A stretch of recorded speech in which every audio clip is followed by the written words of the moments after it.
On Yellowstone's northern range, it's easy to see why, during severe winters, bison leave this national park for what seem like greener pastures. Some even use the park highway to escape to lower elevations as they search for food.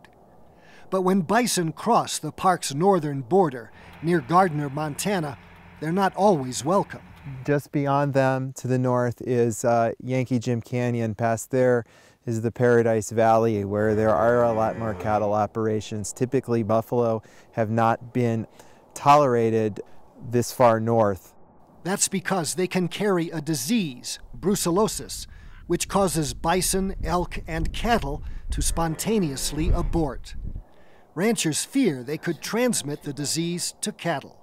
As long as we have the disease proliferated in the wildlife, our ranchers will have to undergo heightened surveillance, testing, and management procedures, which do cost money, not to mention the sanctions that are put on Montana's cattle by our trading partners.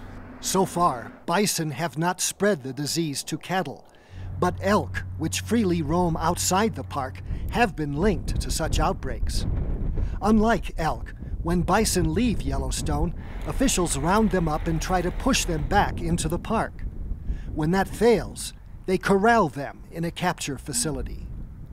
We're facing this spring what we've feared we would face for the last couple of years, which is a large out-migration of bison from Yellowstone because of the more severe winter we're having this winter. During the last migration in 2008, more than 1,400 bison were captured and sent to slaughter. Bison once numbered in the millions in North America, but within a century, unregulated hunting and mass slaughters wiped them out. Just 25 of them survived in Yellowstone in 1901. Thanks to restoration, the herd today numbers well over 3,000, the largest free-roaming wild herd in the country. But their freedom to roam only goes so far.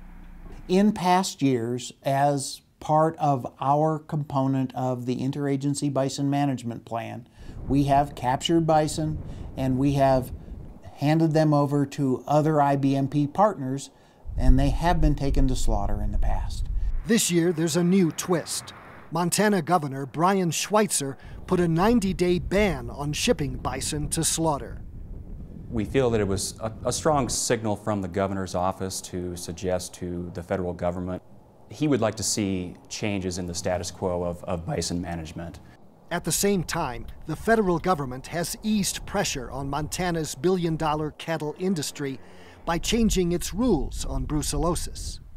Ranchers are no longer required to slaughter their entire cattle herd if a few animals are infected, and the whole state doesn't risk losing its disease-free status.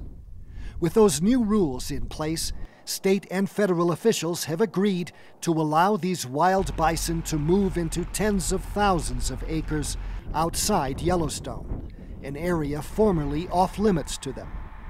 The plan gives this iconic herd more room to roam, while relying on this steep canyon as a natural barrier to keep them from going too far.